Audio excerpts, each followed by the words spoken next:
अस्सलाम वालेकुम नाज़रीन, आप देख रहे हैं प्रोग्राम सिटी एट 10। मैं हूं आपके साथ आपकी मेज़बान रमशा कमल। सबसे पहले आज की कहानी, और आपने अपनी ज़िंदगी को बेहतर करने के लिए कहानियां सुननी है और उनको अप्लाई भी करना है और सीखना भी है। तो जनाब, एक दिन क्या हुआ, एक मोहल्ले में जो है ना वो एक भिखारी आता था दरवाजे के पास और एक शख्स से आके जो है वो भीख मांगा करता था। तो जब भी उस घर का मालिक उसको देखता था उसका दिमाग घूम जाता था और वो कहता था कि जनाब ये भिखारी रोज़ मेरे घर पर आ जाता है और मुझसे भीख मांगता है। तो वो कहता था जाओ चले जाओ। फिर अक्सर उसको बुरा भला भी कहता था। लेकिन जब भी भिखारी जाता था तो भिखारी जाते जाते क्या कहता था, अल्लाह ताला तुम्हारे गुनाहों को माफ़ करे। एक बार फिर जो है ना वो उसके मालिक को फिर उसने आया वो, और फिर उसने भिखारी ने सदा लगाई, अल्लाह के नाम पर कुछ दे दो बाबा। तो सेठ पहले ही बहुत ज़्यादा परेशान था अपने मामलात की वजह से, तो फिर उसने कहा कि भाई तुम फिर आ जाते हो, जाओ मैं तुम्हें कुछ नहीं दूंगा। और फिर उसने अपने दर से उसको भगा दिया और भिखारी ने जाते जाते फिर उसको कहा अल्लाह ताला तुम्हारे गुनाहों को माफ़ करे। फिर इसी तरह कई दिन चलता रहा। तो एक दिन क्या हुआ कि बहुत ज़्यादा जो है ना वो परेशानी में वो सेठ आ गया, और जैसे ही उसने जो है ना उसको धुतकारा और उसने कहा कि अल्लाह ताला तुम्हें माफ़ करे, तो उसने सोचा कि ये शख्स हर दफ़ा मैं इसको कहता हूँ और ये हर दफ़ा मुझे एक ही बात कह के जाता है कि अल्लाह ताला तुम्हें माफ़ करे। तो ऐसा क्या है जो ये शख्स कहता है, और ये शख्स है कौन जो भिखारी भीख मांगने के लिए आता है। मैं उसे इतना धुतकारता हूँ, इतना सब कुछ करता हूँ ये, लेकिन फिर भी मेरे साथ यही दुआ दे के मुझे चला जाता है। वो उसके पीछे चल पड़ता है, उसको धुतकार देता है, उसके पीछे चल पड़ता है कि मैं आज देखूंगा कि ये जो भिखारी है ये जाता कहाँ है, ये शख्स है कौन, ये क्या करता है। बाहर वो चलता गया, वो भीख मांगने कई जगहों पर रुका। बहुत सारे लोगों ने उसे धुतकार दिया, कुछ ज़रा से लोगों ने उसको भीख दी, लेकिन उसने क्या किया, फिर भी चलना उसके पीछे बंद नहीं किया। वो उसके पीछे पीछे जाता रहा। उसने देखा कि इसका घर कहाँ है, क्या करता है, एंड क्या होगा। तो जनाब उसने वो घर पहुँच गया, रात हो गई। तो अपनी बेगम के पास जब वो गया तो उसकी जो है ना बेगम ने उससे पूछा कि तुम कैसे हो और जो है वो क्या हो। तो उसने बताया कि हाँ मैं ठीक हूँ, और ये आज मेरे पास कुछ ज़्यादा पैसे भी नहीं मुझे मिले, और जो भीख का डब्बा था उसने उसको खोल के दिखाया तो किसी ने उसको खाना दिया था, तो थोड़ा सा खाना उसमें से निकला। बीवी ने बड़े सब्र और शुक्र से जो है ना वो खाना निकाला, और उसके बाद जो है ना वो दोनों लेकर बैठ गए। तो जनाब औरत जो है ना वो देखकर बड़ा परेशान हो गई कि आज तो कुछ भी नहीं मिला, और जो है ना हम कैसे गुजारा करेंगे, और जो है वो परेशानी भी बहुत ज़्यादा बढ़ती जा रही है। तो बहरहाल जब वो खाना खाने लगे, खाना खाते खाते जो है ना उस भिखारी ने अपनी बीवी से कहा, रोने लगा और कहने लगा ये सब मेरे गुनाहों का फल है, मेरे कर्मों की कमाई। तुम्हें याद है कि हाँ कुछ सालों पहले हम कितना अमीर हुआ करते थे। तो फ़कीर जो है वो अपनी बीवी से बातें करते हुए कहने लगा कि हमारे पास सब कुछ होता था, अल्लाह ताला की हर नेमत मैसर थी हमें, लेकिन हम कभी भी जो है ना वो गरीबों की मदद नहीं करते थे, और हम भिखारियों को ऐसे ही धुतकार के भगा दिया करते थे। तो किसी शख्स ने और हम उसने उन लोगों ने को ये भी याद है, उसकी बीवी ने कहा कि एक भिखारी जो कि अंधा भिखारी था, हम उसके साथ क्या करते थे कि उसकी जो भीख का टोकरा है उसमें कभी कागज़ डाल देते थे, कभी जो है वो उसे कुछ भी नहीं देते थे, और कभी जो है उसमें से पैसे भी उठा के ले जाते थे। तो दोनों की आंखों में आंसू आ गए और बहुत दुखी हुए। तो उसने कहा कि तुम्हें याद है कि जब हम इतने भिखारी के साथ ऐसा करते थे, अंधे भिखारी के साथ, तो उसने क्या कहा था, उसने हमें बद्दुआ दी थी कि अल्लाह ताला तुम्हें इसकी सज़ा ज़रूर देगा। और वो कहते हैं कि मुझे ऐसा लगता है कि मुझे अंधे भिखारी की जो है ना वो बद्दुआ लग गई, और ज़िंदगी भर की जो जमा पूंजी थी वो सब चली गई, ज़िंदगी में जो भी नेमतें मैसर थी वो सब चले गए। इसीलिए कहते हैं कि अल्लाह ताला जो है ना सख्त नापसंद करते हैं उन लोगों को जो किसी का मजाक उड़ाते हैं, तकलीफ़ देते हैं, और जो है वो दूसरों का माल चुराते हैं। तो उसकी बीवी और उसने मिलकर खाना खाया, और उसने कहा कि हमने इसलिए अल्लाह ताला का अब मैं शुक्र अदा करता हूँ, माफ़ी मांगता हूँ, और फिर जब भी मुझे कोई पैसे देता है नहीं देता, खाना देता है या नहीं देता, मैं उसे कोई भी बद्दुआ नहीं देता। मैं सिर्फ ये कहता हूँ कि अल्लाह ताला तेरा भला करेगा और अल्लाह ताला तुझे माफ़ करे, और मैं आगे कहकर निकल जाता हूँ। तो बहरहाल ये कहानी ख़त्म हुई। वो मालिक भी सुन रहा होता है। तो मालिक उसे क्या होता है, जब वो दोबारा उस घर पे भीख मांगने के लिए आता है, बुलाता है, खाना खिलाता है, बड़ी इज़्ज़त के साथ बिठाता है, उससे जो है वो पैसे भी देता है, उसकी मदद भी करता है, और लेकिन उससे कुछ कहता नहीं है कि उसने सारा अहवाल जान लिया, क्योंकि वो भेद उसका रखता है। और फिर वो भी तहैया करता है कि अब से मैं किसी के साथ भी इस तरह से नहीं करूँगा, क्योंकि मैंने एक शख्स का ऐसा अंजाम देख लिया जो कि अल्लाह ताला को सख्त नापसंद है। तो सबक सिर्फ इस कहानी से हमें यही मिलता है कि हम सबको जो है ना वो एक दूसरे की मदद करनी चाहिए, और कोई भी ऐसा काम सरजद नहीं करना चाहिए कि किसी की दिल आज़ारी हो, किसी की हक़ तलफ़ी हो, क्योंकि हुकूकुल इबाद सबसे पहले अल्लाह ताला की नज़र में, और जो उनको रोन देता है, जो उनका ख्याल नहीं रखता, जो अल्लाह ताला की मखलूक का ख्याल नहीं रखता, तो उसका जो खमियाजा है वो इंसान को बहुत बुरी तरीके से भुगतना पड़ता है। तो आज की इसी कहानी के साथ जो है वो शो का आगाज़ करते हैं, अपने मेहमानों का तारुफ भी आपसे करवाते हैं, और साथ साथ जो टॉप स्टोरीज हैं उसके बाद उस पर भी नज़र डालेंगे। मेरे साथ महराज अख्तर साहब मौजूद हैं। अस्सलाम वालेकुम महराज भाई, कैसे हैं? वालेकुम सलाम, मैं बिल्कुल ठीक हूँ, आप सुनाइए। अल्हम्दुलिल्लाह। खांसी आ रही है तो ये उगालदान है ना, इसमें थूकें। अच्छा, ये उगालदान है, इसीलिए आपके लिए रखा है, आपके और मेरे लिए रखा है। मैं तो कुछ और समझ रहा था बहुत देर से। क्या समझ रहे थे आप? शो पीस है एक भाई ये उगालदान है। अच्छा, इसको उल्टा करके ना इधर टूटी लगा देना, तो मुझे मेरे को खास में याद आ गया, वो उसमें ना पानी भर के रखते थे। अच्छा अच्छा। अब ये वो नहीं है, ये उसकी शेप ऐसी होती थी, उसमें उल्टा इसको कर लो तो वो इसी शेप का होता था, टूटी होती थी। तो उसका मकसद क्या होता था, सारी दोपहर पानी उसमें ठंडा रहता था। अभी जो मट्टी के कूलर भी आते हैं तो वहाँ पे बड़े बड़े आते थे उसमें पानी स्टोर करने के लिए, जब क्योंकि पानी के बोतलों का रिवाज नहीं था तो ये वो सुराई वराई नहीं, वो बड़ा वाला कुछ और कहते हैं उसको, सुराई कहते हैं, मटका। हाँ मटका या कुछ उसको बड़े वाले को कहते। सुराई तो जी छोटी होती ना, कम कह रहे सुराई, आज आ गए तो दिखा रहे, मैं जाग रहा हूँ। तो जनाब होता ये था कि पानी जो है ना वो फिल्टर वाटर तो आते नहीं थे, तो पानी घरों में बॉयल किया जाता था। फैमिली ज़्यादा होती थी तो एक बार नहीं 2 दफ़ा 3 दफ़ा वो पतीलों में बॉयल होता था बड़े बड़े, और उसके बाद जो हमारे बड़े थे मतलब ताई अम्मियाँ वगैरह तो उसमें पानी भर देते थे। फिर ये दोपहर में शाम में पूरा पानी ठंडा होता था, इस्तेमाल करते। तो इस कहानी एक मैंने भी सुनाई आपको, इसके ये गम्बोचड़े से जो रखा हुआ है। तो जावेद भाई अस्सलाम वालेकुम, आप कैसे हैं? ठीक ठाक हूँ। All good. आप तो इसमें बंद भी हो जाएंगे, दिखेंगे भी नहीं है कहाँ। सही बात। बस पाँव काटो अंदर। लो भाई, सुबह सुबह 3 कहानियाँ हो गई। हाँ 3 कहानियाँ हो गई। अच्छा मैं राज भाई वो भी तो पूछना है, जो डिफेंस वाली कहानी चल रही है उसका क्या हुआ? मैं ज़रा उस तरफ भी आऊँगी कि वो बड़ा संगीन मसला बन चुका है। अभी हमने कुछ दिन पहले उस हवाले से ब्रेकिंग भी की थी।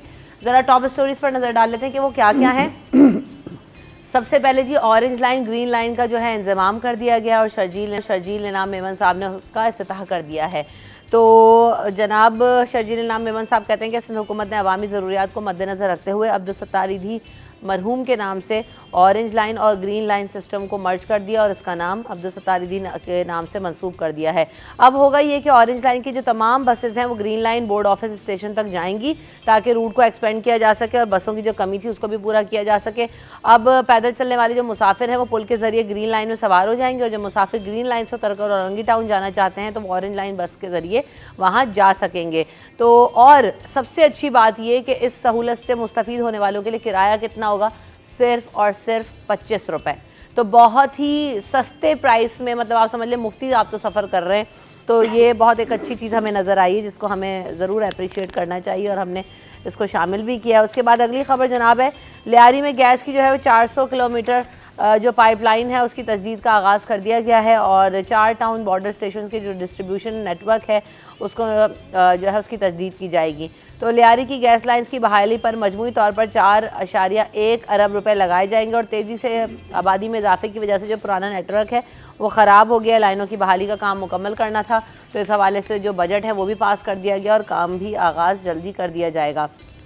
इसके अलावा वज़ीर आज़म शहबाज शरीफ ने वज़ीर आला सैयद मुराद अली शाह से मुलाकात की और उन्होंने तबादला ख्याल किया मुख्तलिफ़ मामलात के ऊपर और तरक्याती मनसूबों पर जो काम की रफ्तार है उसको तेज़ करने की हिदायत भी जारी कर दी गई हैं। तो तरक्याती मनसूबे यकीनन हमारे जो शहर हैं उसमें ज़रूरत भी है और तेज़ काम होने की ज़रूरत भी है। उन पर भी हम बात करेंगे कि कहाँ कहाँ इस वक्त जो है वो डेवलपमेंट का काम हो रहा है और उसमें अब कितना टाइम और मज़ीद दरकार होगा। इसके अलावा वज़ीर बल्दियात सिंध सईद गनी की ज़ेर सदारत कराची वाटर सर्विस इंप्रूवमेंट का अहम इजलास मुनक्किद हुआ और जी क्योंकि शहर में हम देख रहे हैं कि पानी की किल्लत भी है और पानी की जो पहले भी कहा गया था कि मेंटेनेंस की वजह से 2 से 3 दिन पानी नहीं आएगा, उसकी वजह से भी काफ़ी ज़्यादा लोग परेशान थे।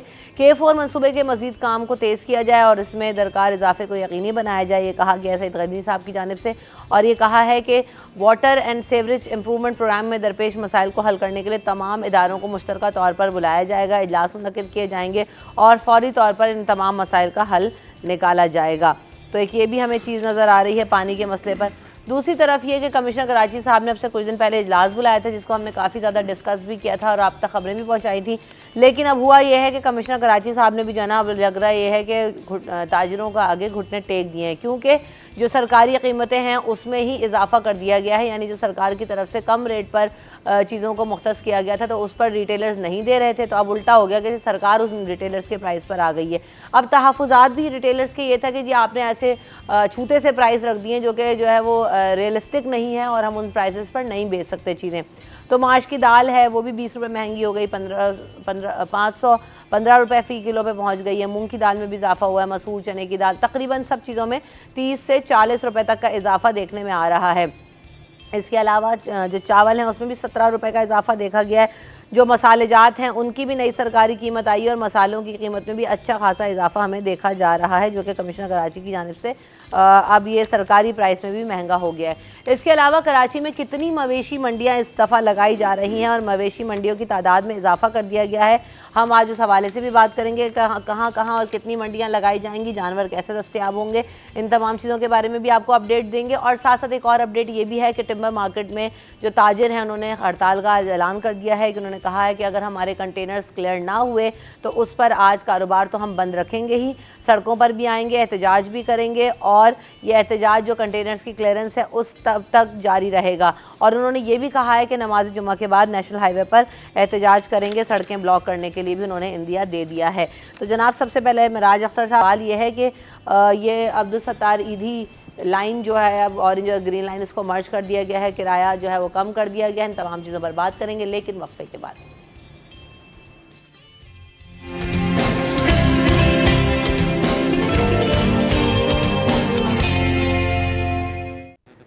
Welcome back in city 10। बात हो रही थी जनाब ऑरेंज लाइन के हवाले से। तो जी अच्छा कहा गया है कि 25 रुपये किराया होगा, ट्रैक में इजाफा कर दिया गया है।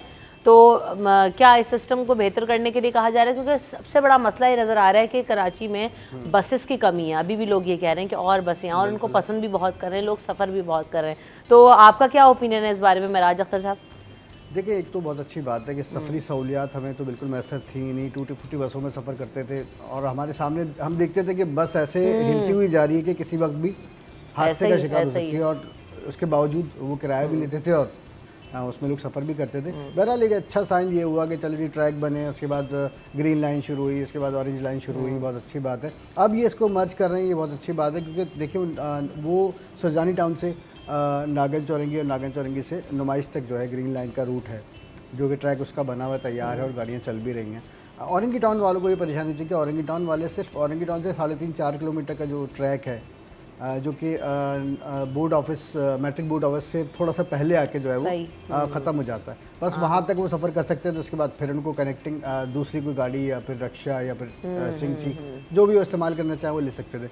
अब एक ये अच्छा फैसला उन्होंने किया कि सिर्फ 25 रुपये इन्होंने किराया मुकर्रर किया, तो उसमें फ़ायदा ये होगा कि औरंगी टाउन आने और जाने वाले जो हैं उनको ये आसानी होगी कि ग्रीन लाइन क्योंकि वहाँ से गुजरती है, कनेक्टेड है, तो वो मैट्रिक बोर्ड ऑफिस से उस दूसरी बस में सवार हो सकते हैं और अपने सफ़र को जारी रख सकते हैं और कम पैसों में। 25 रुपये में आजकल कोई भी नहीं सोच सकता कि मैं एक एयर कंडीशन बस में और सीट बाय सीट सफ़र कर लूँगा। तो ये खैर वैसे तो 50 रुपये अमूमन किराया है ना, 50 रुपये रेड लाइन का, रेड बस सर्विस जो है 55 रुपये इसका ग्रीन लाइन का है। तो ये तो और ही कम कर दिया इतना बड़ा। रेड बस का किराया 50 रुपये और जो गुलशन हदीस से आती है बस तो उसका 100 रुपये। तो ये भी ये काफ़ी लंबा ट्रैक है। कौन सा वाला जिस पे हम ये रूट को जो डिस्कस कर रहे हैं वाला का ये है सुरजानी से नागन, नागन से नाजमा से होते हुए नुमाइश तक एंड लेकिन ग्रीन लाइन ठीक है, लेकिन उसको भी टावर तक जाना चाहिए था, जो आगे काम रुका हुआ काफ़ी अरसे से, वो होना चाहिए था। कि नुमाइश पे आके फिर आपकी रिक्शा या दूसरी बस पे बैठ रहे हैं, आप अपनी मंजिल पर नहीं, बार बार चेंज करने से डिस्टर्ब होता है बंदा और जो सफ़र के अखराजात हैं वो बढ़ते हैं, आपको हर्डल भी होती है, यानी बार बार चेंज करना। आप लोग टावर तक जाएंगे तो काफ़ी चीज़ थोड़ी आसान होगी, बेहतर होगी। ठीक है, काफ़ी लोगों को आसानी होती है सुरजानी से निकलने वालों को, लेकिन ख़ासकर जो अभी बात हो रही है ऑरेंज लाइन की, जो औरंगी में बोर्ड ऑफिस से शुरू हो रही है सर्विस और नाजा ये औरंगी नंबर 5 पे ZMC के ऑफिस के सामने आके यू टर्न दे दिया, वहीं आके रुक जाती है। यानी 3.7 किलोमीटर का सिर्फ इनका प्रोजेक्ट है। पहले 3-4 अरब रुपये में बनना था, वो बढ़ा के 7 अरब रुपये खर्च हो गए।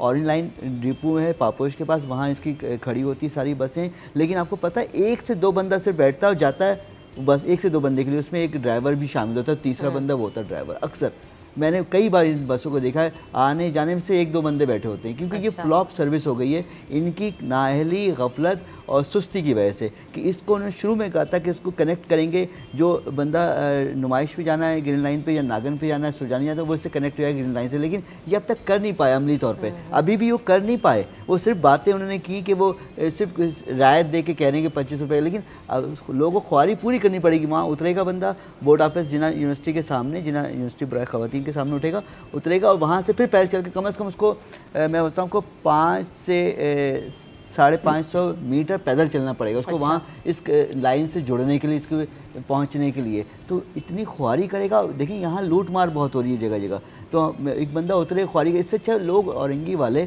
तरजीह दे रहे हैं चिंची पे आने जाने को।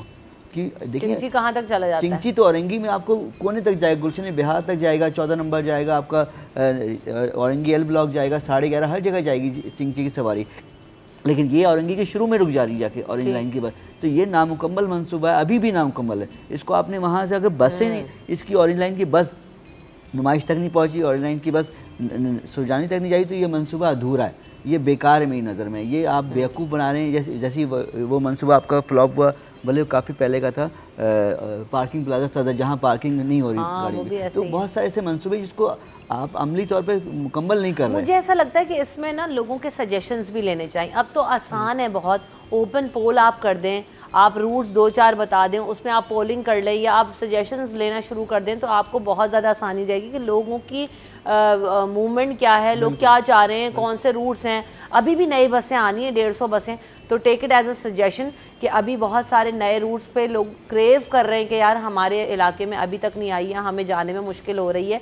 तो आप सजेशंस ले लें कि कराची वाले कहाँ पर इस चीज़ को देख रहे हैं। कई बार और उन रूट्स को मद्देनजर रखें। वो कहते हैं कि जैसे कराची भर में रेड बस चल रही है, वो बड़ी कामयाब सर्विस हुई है। वो उसमें एक जगह सब जैसे नॉर्थ कराची पावर हाउस से चलती है, तो यहाँ हमारे ऑफिस से भी आगे नासिर जंग तक जाती है बस। उसका रूट जैसे मैंने पहले बताया, नागन चौरंगी और उसके बाद नाजनाबाद नेशनल स्टेडियम कारसाज से होते हुए शारा फैसल एफटीसी और फिर डिफेंस मोड़ वगैरह से होते हुए अख्तर कॉलोनी ब्रुक्स चौरंगी फिर नासिर जंग तक आती है। तो 50 रुपये सफ़र करते हैं कामयाब है। लेकिन औरंगी में मुझे आपने पूरा ट्रैक ऐसे कराची में मेरा बसों में मैं बहुत सफ़र किया मैंने, और मुझे इस हवाले से मेरा काफ़ी मैं पढ़ता हूँ और देखता हूँ, तो मुझे इस हवाले से काफ़ी थोड़ी बहुत मालूमात है कि अब औरंगी वालों को ये सफ़र कर रहे हैं जावेद, लाल बस की ज़रूरत है, रेड बस की ज़रूरत। औरंगी वालों को काफ़ी कहते हैं यार हमारी यहाँ भी होनी चाहिए। बल्दिया में चल रही है, आई से चल रही है, गुलशन से, सफूरा से, चल रही है ये रेड बस, वो कामयाब जा रही है। लेकिन आप उसको औरंगी में भी उस बस को स्टार्ट करें, औरंगी के वही कोने से होने चाहिए, आखिरी कोने से, ना कि आप उसी तरह शुरू से कर दें। क्योंकि ये ऑरेंज लाइन फ्लॉप इसीलिए हुई है सर्विस कि आपने उसको स्टार्ट में से 3 किलोमीटर का उसको प्रोजेक्ट है, 3.7 तो इसी को एक्सपेंड कर दें। फिर आप जो एक्सपेंशन की बात करें इसको, वो लेकिन कर नहीं पा रहे ना, वो अमली तौर पर उसको कनेक्ट कैसे करेंगे। बस एक बात मैं ऐड करूँ, औरंगी टाउन का एंड आपको पता है कहाँ है? वो तो एंड ही नहीं हो रहा है उसका, वो आगे तक जा रहा है, मुझे मालूम है, बल्दिया से जोड़ गया। आने वाले हर साल में एक नई प्लॉटिंग शुरू हो जाती है, फिर वो हब रिवर रोड तक जाके औरंगी टाउन का तो कोई एंड है ही नहीं, क्योंकि वो एशिया की सबसे बड़ी कच्ची आबादी है। और दूसरी बात ये कि ये इस तरह के प्रोजेक्ट्स बहरहाल अच्छी बात है कि लाए जा रहे हैं, कुछ तो हो रहा है, इससे पहले तो कुछ भी नहीं था। लेकिन इनके ना होने से एक चिंची माफिया ने जो है पूरे शहर को जो है कैप्चर कर लिया, और इसमें चलो कुछ लोगों का रोज़गार भी लगा है। लेकिन हम ये भी देख रहे हैं कि इसका कोई परेशानी हाल नहीं है, इसकी कोई देखभाल, कोई जांच पड़ताल, कोई चेक एंड बैलेंस कुछ भी नहीं है इसका, ना ही कोई लाइसेंस है इसका। प्राइवेट लोग हैं जो कि इसको ठेके पे चलाते हैं, और पुलिस बार बार दावे करने के बावजूद इसको रोक नहीं पाती है। और दूसरी बात ये, वो जो बाइक लगी हुई है जिसके आगे वो वाली जो चिंची है, वो तो कितने खतरनाक एक्सीडेंट्स हुए हैं, और वो जितना तेज़ रफ्तारी से गढ़ों वाली सड़कों पे भी चला रहे होते हैं, तो कितने बुरे बुरे हादसा हो जाते हैं। वो बहुत कम हैं। कल भी एक वाक़या पेश आया, कैदाबाद, आई थिंक कैदाबाद का इलाका था, रज़ाकाबाद, सॉरी, वहाँ पर चिंची में उसने स्कूल वैन बनाई हुई थी। मतलब हम तो आमतौर पे सुजुकी वैन को या फिर कोस्टर वगैरह जो होती हैं, हाईएस होती हैं, उसमें होता है, तो उसने उसमें बनाई हुई थी। और एक 7 साल की बच्ची जो है वो उसी दौरान रास्ते में सफ़र के दौरान गिरी है स्कूल से वापसी पे, और उसका मौके पर उसका इंतकाल हुआ। तो कल हमने ये रिपोर्ट किया तो हमें भी बड़ा अफसोस हो रहा था। उसकी ज़ाहिर सी बात है घर वालों से भी मुलाकात हुई, लेकिन वो भी बहुत गरीब से लोग थे, तो कहते जी हम वैन को नहीं अफोर्ड कर सकते, वैन वाला पैसे ज़्यादा मांगता है, चिंची वाला है वो ज़रा पैसे कम लेता है, तो इसलिए हम बच्चों को भेज देते हैं। तो मेरे कहने का मकसद है कि कोई चेक एंड बैलेंस नहीं है। अपने बच्चों को अगर हम वैन में या चिंची में भेज रहे हैं तो हमें खुद भी सोचना चाहिए कि भाई चिंची में अगर भेज रहे हैं तो चिंची वाला किस तरह की अपनी जो है चिंची को चलाता है और कैसे काम करता है। तो अभी भी शहर में मसाइल मौजूद हैं, लेकिन एक खुशाइन बात यह है कि चलें देर से सही, कम से कम कुछ एक ढंग की बसें तो आई कि बस को देखने के बाद थोड़ा सा ये दिल भी करता है कि कभी इसमें सफ़र किया जाए। मैंने अभी तक नहीं किया है, सिर्फ जब इसकी कवरेज वगैरह के दौरान में आप अपनी थोड़ा सा लग्जरी किया था। कार में घूमते रहते हैं, हमने तो सफ़र किए हैं, लेकिन हमें तो उस पता है बहुत बस में अच्छे। वाकई ऐसा दिल करता है सफ़र करने का कि जब हम रोड से गुजर रहे हैं और वो बीच में ही है, ट्रैक से नहीं, अगर वहाँ से बहुत गुजर रही अच्छी होती है ना, बस। तो बहुत अच्छा भी लग रहा होता है और ज़रा शहर भी खूबसूरत लगता है, क्योंकि अच्छी चीज़ें भी दिखानी चाहिए मेरा। बिल्कुल ऐसा ही है भाई, दुनिया भर में अच्छे जो है ना वो ट्रांसपोर्ट सिस्टम्स हैं, जिसकी वजह से उनकी इकोनॉमिक कंडीशन भी बेहतर हुई है, लोगों को सफ़र आसान होता है, तो लोग जो अपने ऑफिस में जाना आना सारे कोर्स अंजाम देना बहुत बेहतर हो जाता है। बिल्कुल बहुत सारे लोगों को मैंने ऐसे देखा है कि जिन पर अच्छी बसेस चल रही हैं, उन्होंने बाइक्स वगैरह छोड़ दी हैं और वो प्रेफर करते हैं यार बस में बैठ के आराम से किराया देकर आओ, सुकून से बैठ कर आ जाओ, हमें चलाने की भी ज़रूरत नहीं है, ना कोई रिस्क फैक्टर है। तो ये एक अच्छी चीज़ हमें नज़र आ रही है इसमें। इसके अलावा एक और अच्छी खबर ये भी है कि लियारी में जो गैस की 400 किलोमीटर पाइपलाइन है उसके ऊपर काम का आगाज़ कर दिया गया है और Chakiwara army welfare trust Lyari और कुम्हारवाड़ा को नई कदर की पाइपलाइन का जो है ना वो बिछाई जाएंगी, क्योंकि गैस की पाइपलाइन पर बहुत अरसे से काम होना था। गैस इस वजह से नायाब भी थी, लीकेज के भी बहुत मसाइल थे, तो तकरीबन 4 अरब रुपए जो है वो लगाए जाएंगे इस हवाले से कहा गया।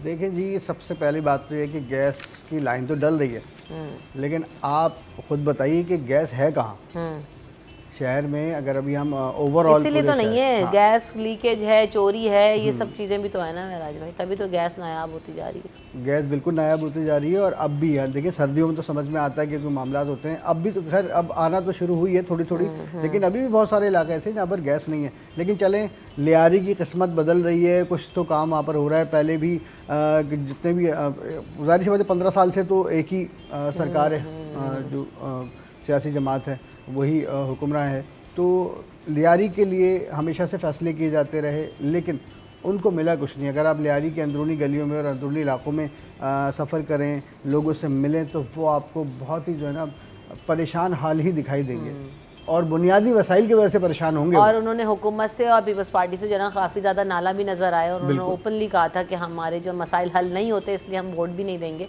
और बड़ी एक हमें नज़र आता है उसका ड्रॉबैक भी।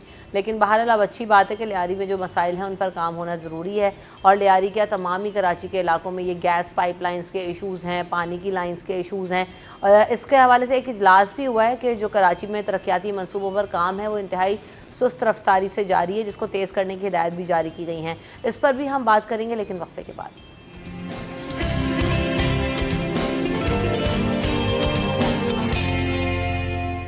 बैक इन सिटी एट 10 बात कर रहे थे जी, तरक्याती मनसूबों पर काम की रफ्तार को तेज़ करना है। वज़ीर आज़म शहबाज शरीफ साहब ने वज़ीर आला सिंध सैयद मुराद अली शाह साहब से मुलाकात की और ये यकीन दहानी भी करवाई गई है कि जनाब जल्द अज जल्द जो मनसूबे हैं तरक्याती मनसूबे उनको हल किया जाए। तरक्याती मसाइल और उनके तहफ़्फ़ुज़ात को दूर करने की फ़ौरी तौर पर हिदायत जारी की गई हैं। तो जावेद इकबाल साहब जी, बहुत सारे तरक्याती मनसूबे जिनमें अभी हम कुछ डिस्कस भी कर रहे हैं और भी बातें करेंगे, ये सभी उसमें आ जाते हैं।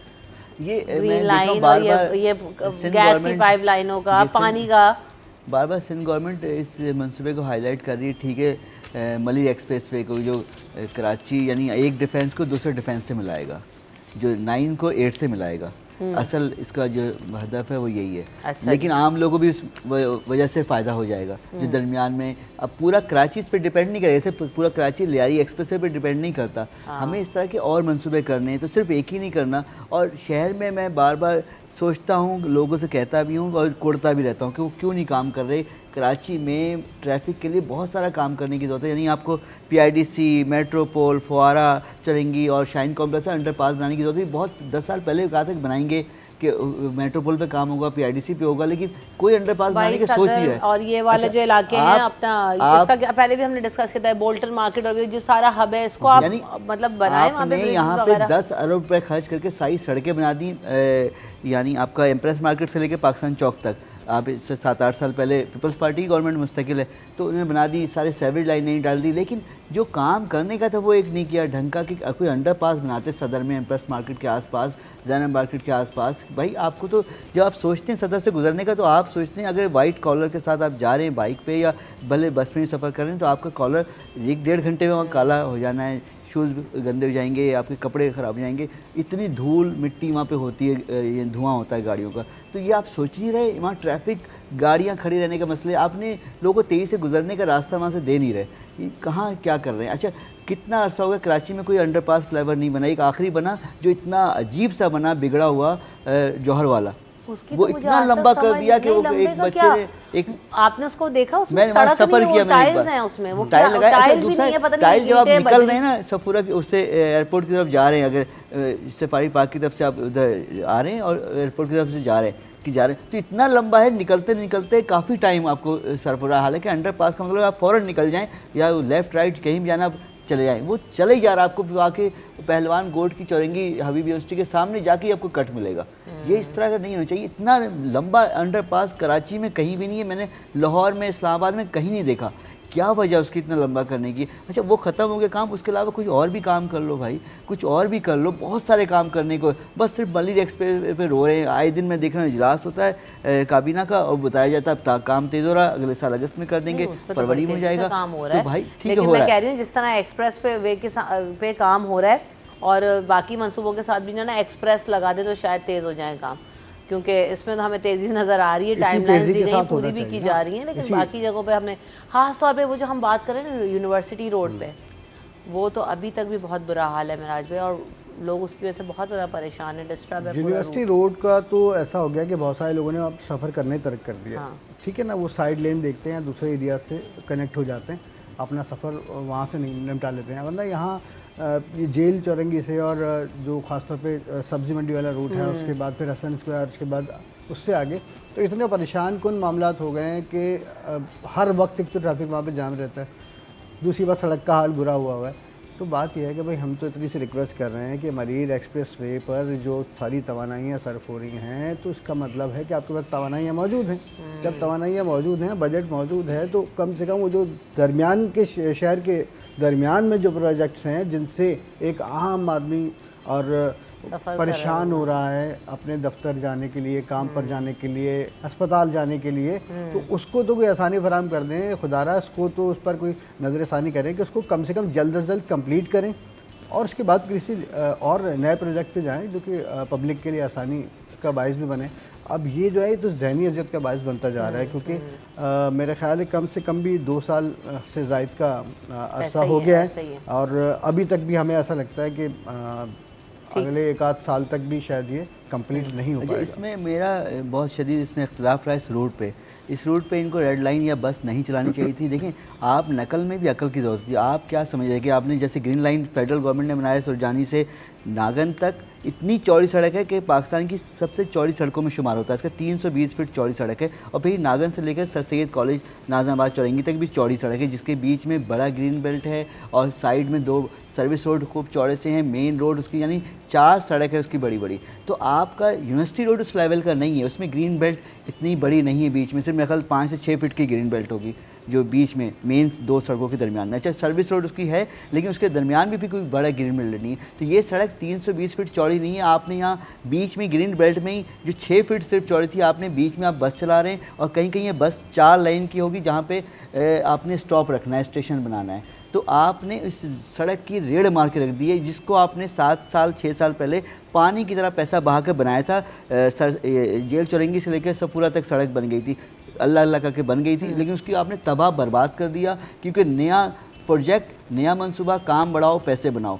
ये अभी आपको मैं बताऊं इसका रोड भी कि ये शुरू हो रहा है मॉडल कॉलोनी से, पीछे मलिक कैंट के सामने से 2-3 गेट से होते हुए फिर आपका सफूरा रेस कोर्स ग्राउंड से होते हुए सफूरा चौक आ जाएगा, फिर यहाँ से पूरा यूनिवर्सिटी रोड, यूनिवर्सिटी के सामने से होते हुए नीपा और फिर आपका हसन स्क्वायर और फिर इस जेल चौरंगी और फिर ये मज़ार कायद पे शारे कायदीन पे आके अंडरपास से साथ में फिर अंडरपास से जो पहले नुमाइश से बना हुआ है अंडरग्राउंड स्टेशन, ये वहाँ से कनेक्ट होगा। लेकिन जगह जगह इस्लामिया कॉलेज के सामने या आपका मज़ार कायद के से जो रोड आ रहा है या जेल चौरंगी, वो भी इतनी चौड़ी सड़क नहीं है ना, वहाँ सर्विस रोड है, आप इसको वहीं बीच से दरमियान से गुजार रहे हैं। तो आपको अकल की थोड़ा इस्तेमाल करने की ज़रूरत थी। हर जगह एक ही चीज़ लागू नहीं होती। अब ये यूनिवर्सिटी रोड नॉर्थ कराची जैसी सड़कों की जैसी चौड़ी नहीं, आप यहाँ नहीं कर सकते रहे, लेकिन अब वहाँ होगा नुकसान। ये मैं बता रहा हूँ सबको, बार बार कोड़ कोड़ के बता रहा हूँ कि जब ये बन जाएगा ना मनसूबा 2 साल बाद, यूनिवर्सिटी रोड वाले अभी भी रो रहे हैं, उस वक्त भी रोएंगे जब यहाँ तंग हो गई सड़क मेन रोड की, जब सिर्फ 2 लेन मिलेगी तो, और वहाँ 4 लेन नाकाफ़ी थी अभी पिछले दिनों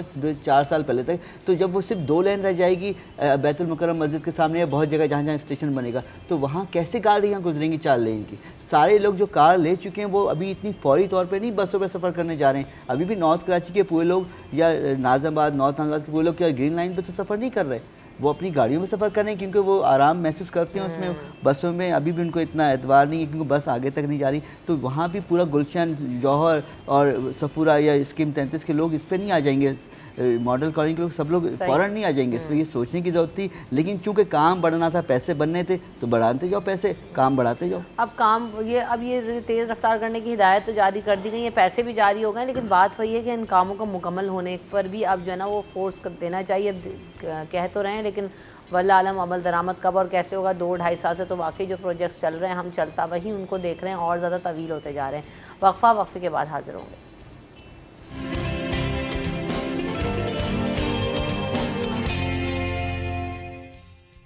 welcome back in city at 10। तो जनाब हमने ये भी देखा, जहाँ पर हम कराची के मुख्तलिफ प्रोजेक्ट्स की बात कर रहे हैं, वेरी क्विकली हम इसको भी डिस्कस कर लेते हैं कि जी पानी का एक बहुत बड़ा मसला है। कराची वाटर सर्विस इंप्रूवमेंट के हवाले से भी जो है इजलास हुआ सईद गनी साहब के ज़ेर सदारत, और उसमें भी ये कहा गया कि मनसूबे के काम को मज़ीद तेज़ किया जाए, और जो बस यही बात है।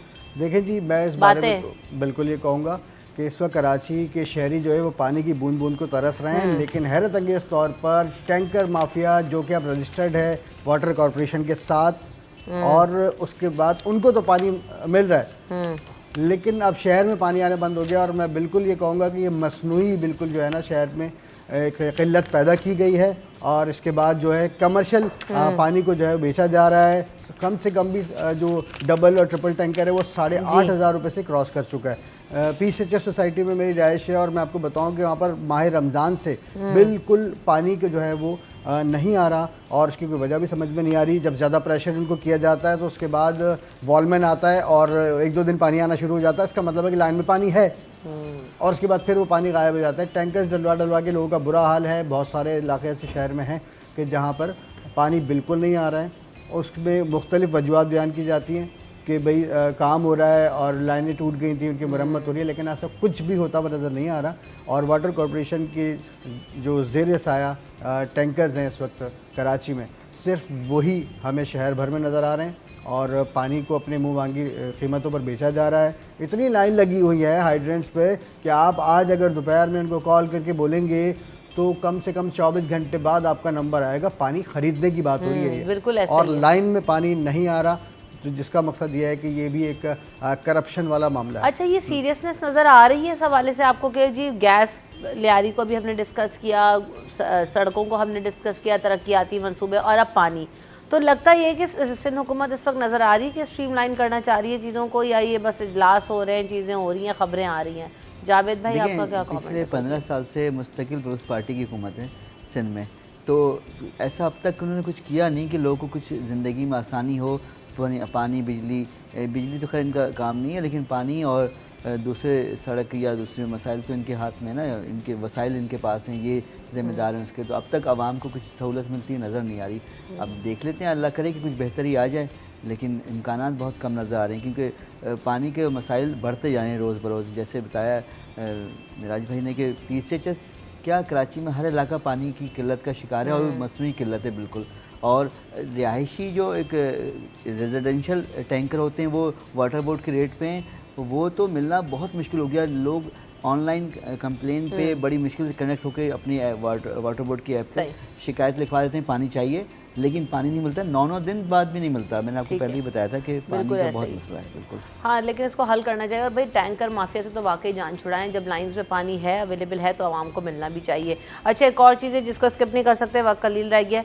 मवेशी मंडियाँ बनाने का तो फैसला कर लिया गया है, लेकिन इस दफ़ा कराची में जो है वो मवेशी मंडियों की जो तादाद है वो बढ़ाई जा रही है, और 8 हमेशा कायम होती हैं मवेशी मंडियाँ। इस दफ़ा कहा गया कि जी 22 मवेशी मंडियाँ कायम की जा रही है शहर के मुख्तलिफ इलाकों में। बिल्कुल, देखें छोटी बड़ी अगर ये हुकूमत फैसला नहीं करती है ना इंतज़ामिया, तो उसमें होता ही है कि हमने गुज़िश्ता अदवार में भी देखा है कि जो बड़ी जो 8 मवेशी मंडियाँ होती हैं, जैसे कि सोराब गोट हो गया, मलेर मंडी हो गई, और अपना ये बल्दिया टाउन में जो है मंडी वो हो गई, भैंस कॉलोनी वाली हो गई, इस तरह से 8 मंडियाँ लगती थी। लेकिन उसके साथ साथ हम ये देखते थे कि शहर में मुख्तलिफ़ प्लॉट्स में मुख्तलिफ़ चौराहों पर जो है छोटी छोटी मंडियाँ आबाद हो जाती थी, जो कि गैर कानूनी कहलाती थी। तो उसमें एक फिर करप्शन का बाज़ार गर्म होता था, ट्रैफिक जाम के मसाइल शुरू होते थे, परेशान होते थे लोग। तो अब इसमें इंतज़ामिया ने बहुत अच्छा फ़ैसला किया कि चलें ठीक है, इसको बढ़ा दिया जाए ताकि लोगों को आसानी हो। क्योंकि बहुत से लोग ऐसे हैं जो कि नहीं जाना चाहते सोराबगोड या नॉर्दर्न बाईपास पे सफ़र करना नॉर्दर्न नहीं चाहते। बाईपास पे तो वैसे ही जाने से लोग घबरा रहे हैं पैसों की और तो वो लूटमार की चाहते वजह हैं कि से उनको घर के करीब या अपने इलाके में कुछ करीब जाके अगर उनको जानवर कोई सस्ते दामों या नॉर्मल रेट में मिल जाता है तो उनके लिए आसानी पैदा होगी इससे। 22 मंडियाँ कानूनी होनी चाहिए, ठीक है, चालान उनके जमा होने चाहिए, तो बहुत अच्छी बात है। और साथ में ये भी ख्याल रखा जाना चाहिए कि वहाँ पर पार्किंग और जो दीगर इश्यूज़ हैं, ट्रैफिक जाम का मामला ना हो, इसका भी ख्याल रखा जाना चाहिए। सफाई का ये ना ये कि 22 मंडी तो कानूनी हो गई हैं, लेकिन जो 22 के बाद और जितनी मंडी होंगी वो इलाका पुलिस के ताउन से लगाई जा सकेंगी, उसमें मना नहीं है। क्योंकि इलाका पुलिस से जितना ताउन करेंगे वो मंडी उतनी महफूज रहेगी आपके लिए और देर पा रहेगी। क्योंकि इलाका पुलिस का ताउन ज़रूरी है, वो करती है, इलाका पुलिस भी ताउन करती है, मंडी गैर कानूनी लगाने वाले उनसे ताउन करते हैं, तो दोनों हाथों से काम हो जाता है। ये बैठे हुए ना पुलिस वालों के हिमायती जी, क्यों हंस रहे हैं आप? मैं हिमायती नहीं हूँ, लेकिन देखें ये बात भी इनकी सही है कि कराची के अंदर जुर्म हो या कोई कारोबार हो, बग़ैर पुलिस के ताउन के नहीं हो पाता। और अक्सर उसका रीज़न ये होता है कि हम कहीं ना कहीं कोई ऐसा छोटा सा काम कर रहे होते हैं जो कि कानून के दायरे से बाहर जा रहा होता है, तो हम उसमें फिर ब्लैकमेल होने पर मजबूर होते हैं। अगर हम बिल्कुल सही हैं और राइट पर हैं, हमारी डॉक्यूमेंटेशन पूरी है और तमाम हमने मामला जो है SOPs के तहत किए हुए हैं, तो फिर हमें पुलिस से ताउन करने की या पुलिस से खौफ खाने की कोई ज़रूरत नहीं है। और लेकिन बहरहाल करप्शन तो पुलिस में भी बदरजा अतम मौजूद ही है, तो जाहिर सी बात है इनका शिकवा भी जायज़ है। बहरहाल सही, बिल्कुल ऐसा ही है। तो हमारे पास जो है ना, हम ये खबरें तो साथ साथ डिस्कस कर ही रहे हैं, तो आप ये जो ट्रांसमिशन देख रहे हैं उनमें उनका बड़ा ताउन होता है। PCR में जितने लोग काम कर रहे होते हैं, अगर वो ना हो तो आप हमें रोज़ाना यहाँ पर नहीं देख सकते। और जिस दिन ना देखें तो आप समझ जाए जी, ब्लैकआउट जिस स्क्रीन जब आपको नज़र आ जाए तो आप समझ लें जमशेद साहब आज सो रहे हैं या पहुँचे नहीं हैं। तो ये है बात। लेकिन हम सब जो है बहुत ज़्यादा प्यार के साथ, बहुत मोहब्बत के साथ, बहुत दिल के साथ बर्थडे विश करते हैं आपको। साथ साथ जना thank you so much Javed साहब, आप आए, आपने वक्त दिया। अब आप इसमें बैठे ब्रेक में, ठीक है? अच्छा, और महराज भाई आप नहीं आ सकते? हाँ, मुश्किल हो जाएगी। तो महराज भाई आपका भी शुक्रिया, आप आए और आपने जो है ना वो इतनी सारी बातों का जो है ना वो सहा। Thank you so much for coming in the show. मैं यहाँ पे ब्रेक ले लूँगी, ब्रेक के बाद हाजिर होंगे।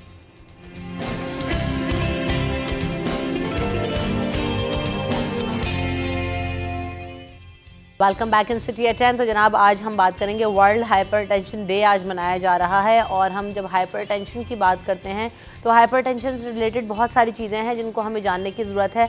और अगर दुनिया भर में अगर इसकी वजह से अमवात या जो है ना डेथ रेट के बढ़ने की वजह देखें तो बहुत सारी वजूहात हमें सामने नज़र आ रही हैं।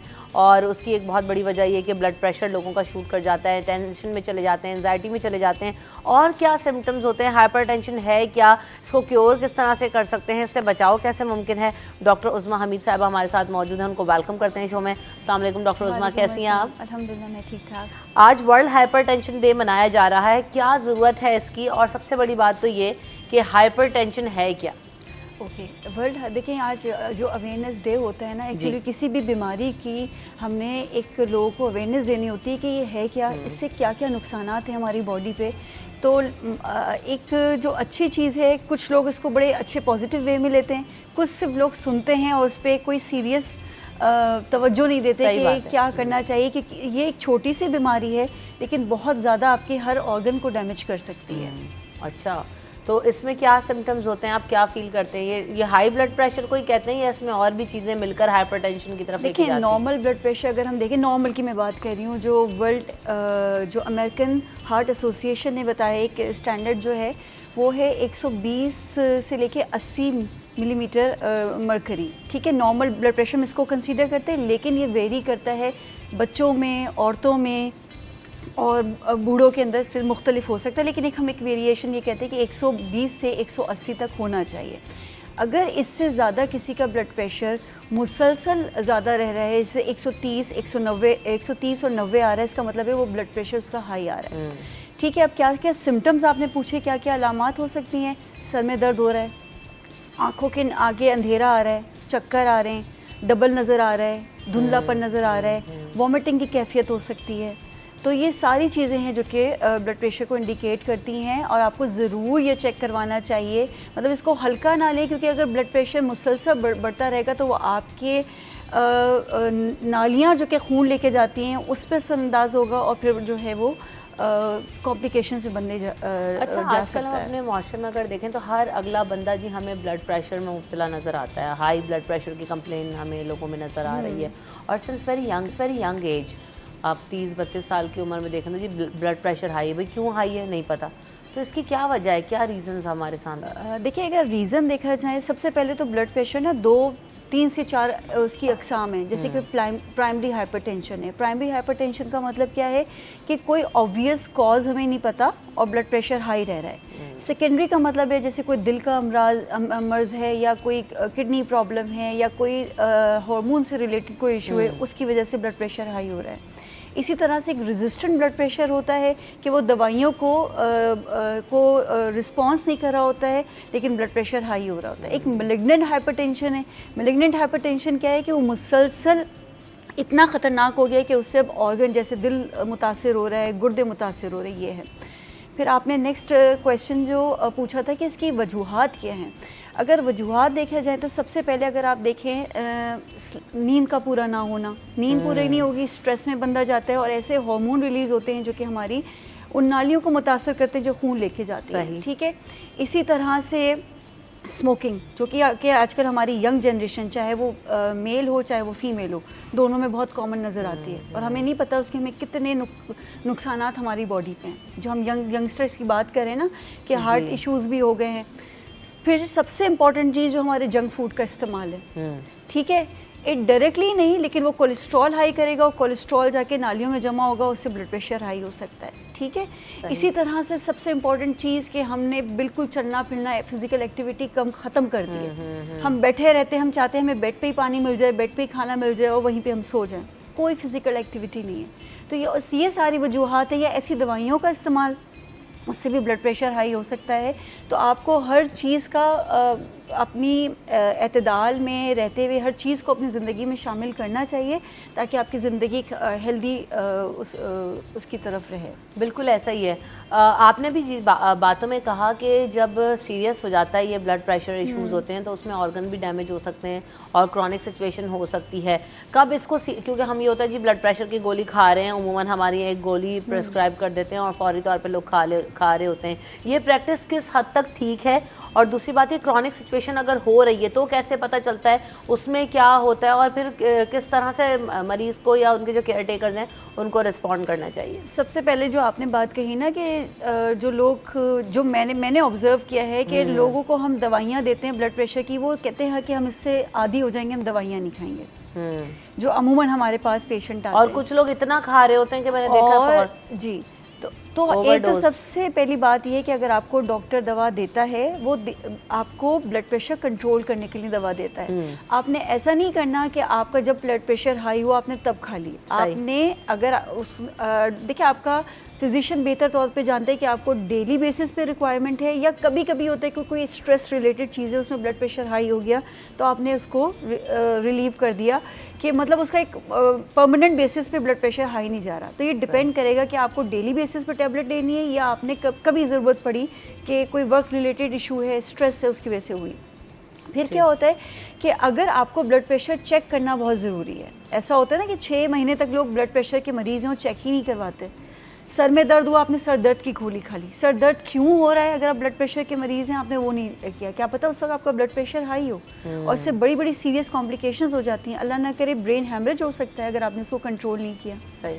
तो आपने ये चीज़ों को देखना है कि आपको खासकर सर दर्द हो रहा है, आपको चक्कर आ रहे हैं, आपको मतली वाली कैफियत हो रही है, आपको पसीने आ रहे हैं, दिल बहुत तेज़ धड़क रहा है। अगर आप ब्लड प्रेशर के मरीज़ हैं तो लाजमी अपना ब्लड प्रेशर दिन में एक दफ़ा चेक करवाया करें। दिन में एक दफ़ा नहीं तो कम से कम मुख्तलिफ एक्टिविटी के बाद चेक करवा सकते हैं जब आपको इस तरह की सूरत हाल होती है। जैसे कभी सोने के बाद कर लिया आपने ब्लड प्रेशर चेक, सो के उठे जब, इसी तरह से आपने कोई एक्टिविटी की उसके बाद चेक कर लिया कि आपका ब्लड प्रेशर एक्चुअली हाई किस वजह से हो रहा है। कुछ लोगों का फिज़िकल एक्टिविटी के बाद हाई हो जाता है, कुछ लोगों का सो के उठते तब हाई होता है। तो मुख्तलिफ औकात में आपको चेक करना है कि आपका हाई किस वक्त आ रहा है। अच्छा, हमने बड़ा कॉमन इस बीमारी को लिया, हर बंदा जैसे मैंने कहा ना कि मुब्तला है और उनको हमने मैनेज करना भी सीख लिया है। तो ये अगर एक दफ़ा हो जाए तो क्या ये ज़िंदगी भर कंटिन्यू रहती है? दवाओं से ख़त्म भी हो सकती है, कंट्रोल भी हो सकता है? इस हवाले से भी बात करेंगे, लेकिन पहले कॉलर की कॉल भी शामिल करते हैं। अस्सलाम वालेकुम। कॉलर ड्रॉप हो गए, दोबारा कॉल कर लीजिएगा, आपसे बात करेंगे। अच्छा, आपने पूछा ये क्योर हो सकता है नहीं? खत्म होता है या नहीं होता है, ये चलता रहेगा?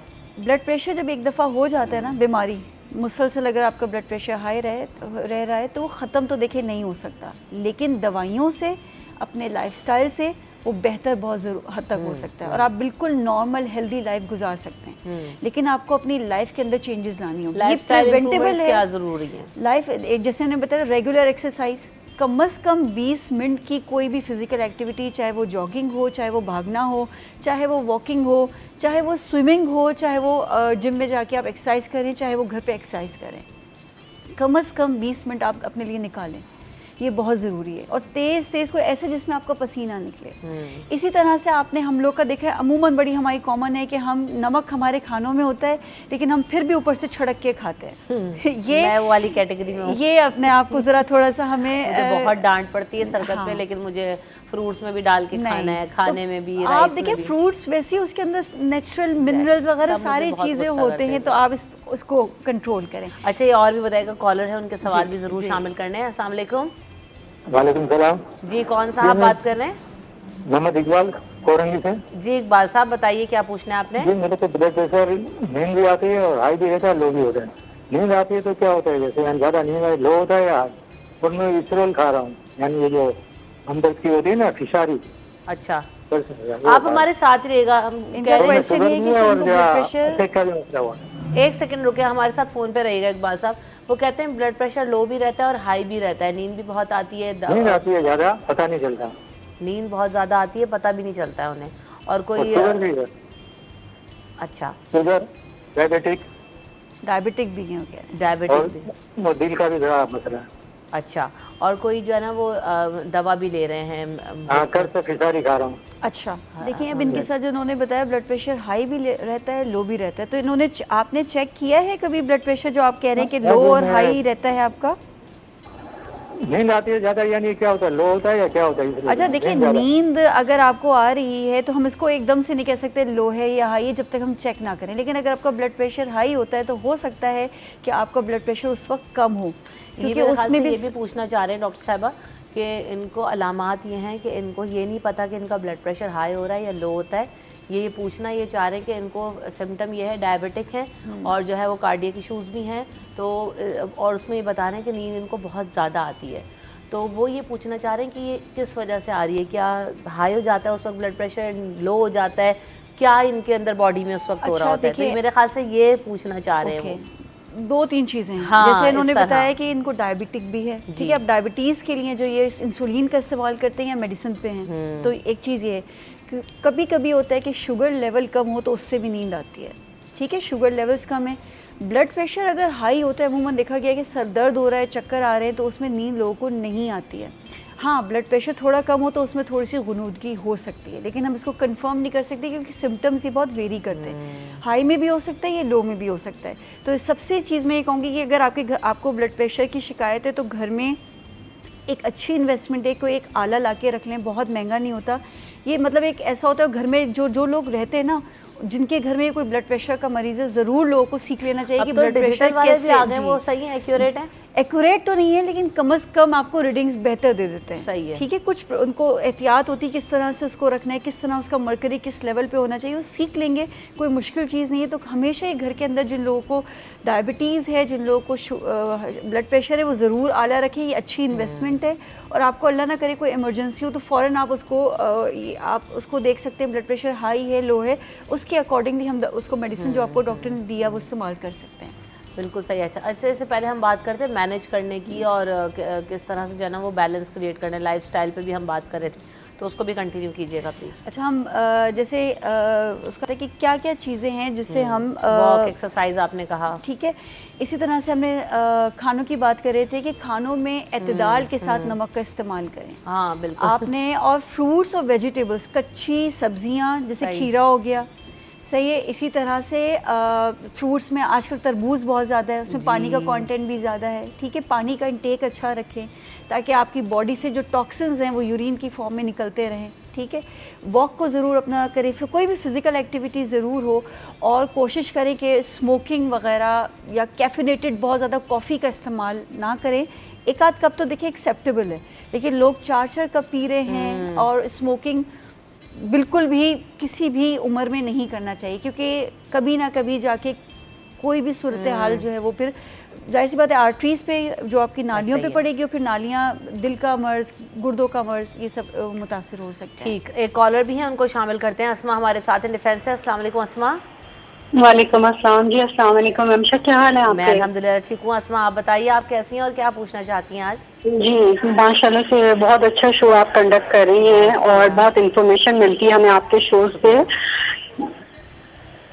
मैं क्या कहते हैं डॉक्टर साहब से एक सवाल करना चाह रही हूँ जी। कि मेरी अभी रिसेंटली मदर को हाई ब्लड प्रेशर डायग्नोज हुआ है और तकरीबन घर में जब हम चेक कर रहे हैं तो वो 140 to 145 तक रह रहा है रात के वक्त, स्पेशली जो शाम होती है। मगर जब हम वहाँ पे क्लिनिक लेके गए तो उस वक्त 160 था। तो फिर डॉक्टर ने उनको सॉफ्रेस 5 mg उनको प्रेस्क्राइब किया और एल्ट दी है। रात को उनको नींद का इशू है, तो वो कह रही है कि अब मैं मेडिसिन यूज नहीं करना चाह रही, इसलिए कि दिन के वक्त 130s में आ जाता है, 132, 131, और रात को इस तरह 142, 143 हो रहा है। तो आप क्या सजेस्ट करेंगी कि उनको ये नींद की और ये ब्लड प्रेशर की मेडिसिन रेगुलर बेसिस पे उनको लगा देनी चाहिए या नहीं? अच्छा ठीक। इनकी मदर की एज जवाब आप दीजिए। हाँ, एज बताइएगा अस्मा अपनी मदर की। तकरीबन 62, 63 है। ठीक, जवाब जवाब आप ब्रेक के बाद दीजिएगा। जवाब अस्मा हमारे साथ ही रहेगा, हम ब्रेक ले लेते हैं, ब्रेक के बाद आपके सवाल का जवाब होगा।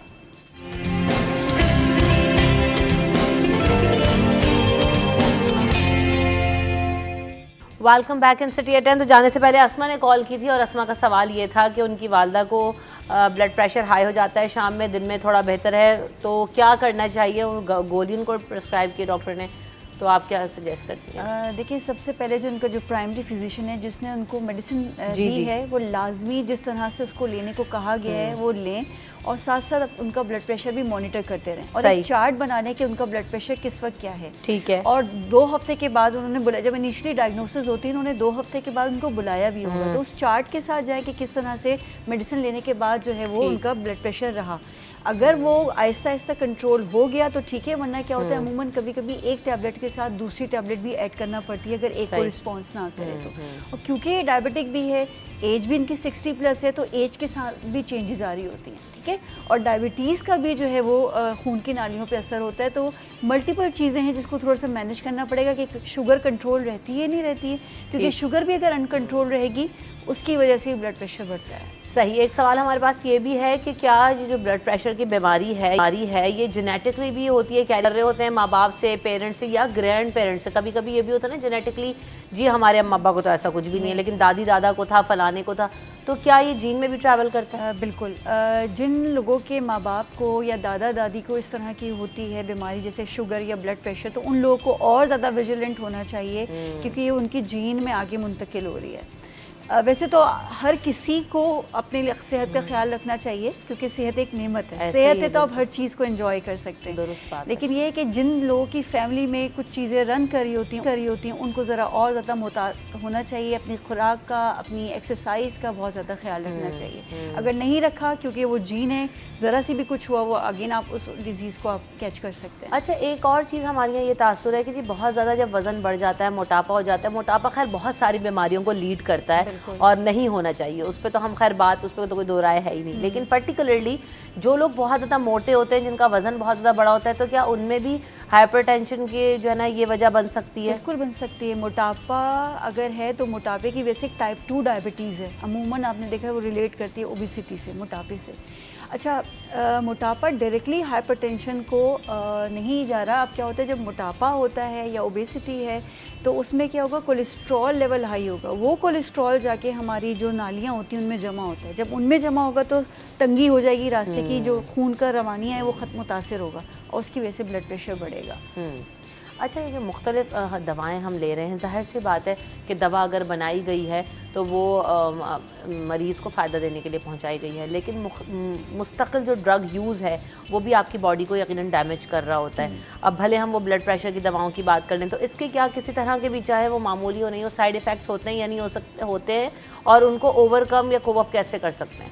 हर मेडिसिन के साइड इफ़ेक्ट्स होते हैं। एक नॉर्मल गोली भी बुखार की लेते हैं, क्योंकि उसका भी मुस्तकिल आप साइड खा रहे हैं ना। हाँ, मुस्तकिल खा रहे हैं।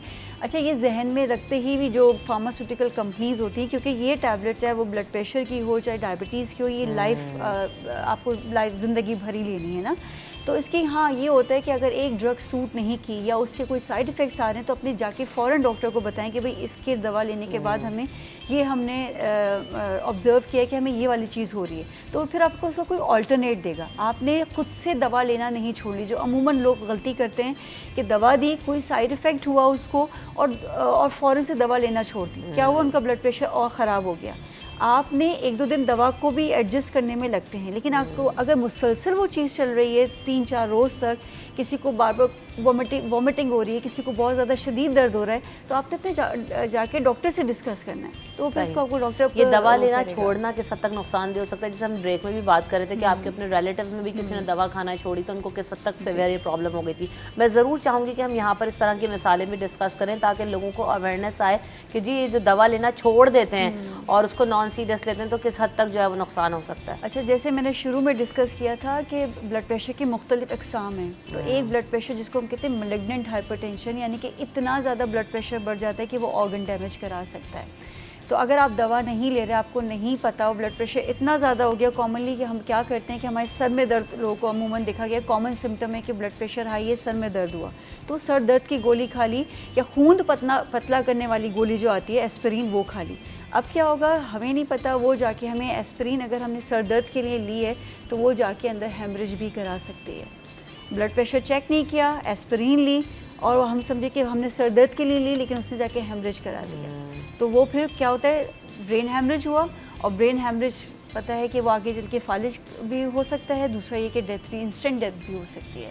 अच्छा, और ऐसा भी होता है, मैंने देखा है कि जो ये ब्लड प्रेशर के मरीज़ होते हैं, एकदम से बीपी हाई हुआ, चक्कर आने लगते हैं, परेशान होने लगते हैं, तबीयत में एंजाइटी हो रही होती है, फौरी तौर पर ये सोने के लिए करते हैं, तो क्या ये ठीक है, सूटेबल है, ये प्रैक्टिस कर लेनी चाहिए या नहीं? जिन लोगों को ब्लड प्रेशर हाई रहता है तो सबसे पहले एक ये होता है कि अगर आपको लग रहा है कि मेरा ब्लड प्रेशर हाई है तो आपने सारी कोई भी फिज़िकल एक्टिविटी छोड़ के अपने आप को लेट जाना चाहिए, थोड़ा सा बॉडी को रेस्ट दें और पैरों को ऊपर की तरफ कर लें ताकि ब्लड का जो दौरानिया है वो ऊपर की तरफ हो। और कोशिश करें कि 15-20 मिनट के बाद ब्लड प्रेशर दोबारा चेक करें कि नॉर्मल हुआ नहीं हुआ, आपने मेडिसिन ली थी या नहीं ली थी, ठीक है। और अगर फिर भी बेहतर नहीं हो रहा तो फिर आपने जाके डॉक्टर को दिखाएं, पानी का थोड़ा सा पानी वानी पिए ताकि आपको यूरिन पास हो, चीज़ें बेहतर हो। लेकिन अगर क्या है फिर भी बेहतर नहीं हो रहा, आपने डॉक्टर को फ़ौरन रिपोर्ट करना है, क्योंकि मैंने आपको जैसे बताया अगर हम नहीं करेंगे, blood pressure high high high रहता रहा तो वो फिर जाके हमें ऑर्गन को मुतासर करता है। सबसे ज़्यादा कॉमनली जो मुतासर ऑर्गन होता है आँखें हैं, दिल है, गुर्दे हैं। ठीक, सही। तो आप बिल्कुल अपने डाइट का ख्याल रखें, अपने लाइफस्टाइल का ख्याल रखें। जैसे डॉक्टर साहिबा ने भी बताया कि सब बीमारियां जो है ना वो एक तो ओबेसिटी और ब्लड प्रेशर, डायबिटीज़, ये तीनों चीज़ें ऐसी हैं जो कि आपका पूरी जो ऑर्गन्स हैं उनको भी डैमेज करती हैं, आपका लाइफस्टाइल भी ख़राब करती हैं। अगर आप बेहतर अपने आप को रखना चाहते हैं तो एक्सरसाइज करें, हेल्दी खाएं और अच्छी सोच के साथ जो है ना वो ज़िंदगी गुजारें। जब हम नेगेटिव चीज़ों की तरफ सोचते हैं, जब हम नेगेटिव जो है वो लोगों में रहते हैं या अपना एनवायरनमेंट अच्छा नहीं रखते तो भी हमारी जो सेहत है वो बहुत ज़्यादा ख़राब होती है।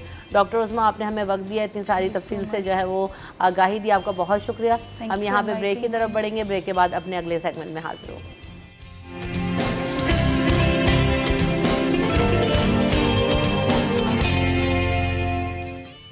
Welcome back in city at 10। तो जनाब आज हम बात करेंगे कि जो मियाँ बीवी के एक दूसरे पर हुकूक हैं वो क्या हैं। अल्लाह ताला ने कहते हैं ना कि एक दूसरे का लिबास बनाया है, मियाँ बीवी को एक दूसरे का साथी बनाया है, एक दूसरे का जोड़ा बनाया है, अच्छे में, बुरे में, खुशी में, गम में, तो हर तरह की चीज़ में मियाँ बीवी एक दूसरे के साथ होते हैं और होना भी चाहिए।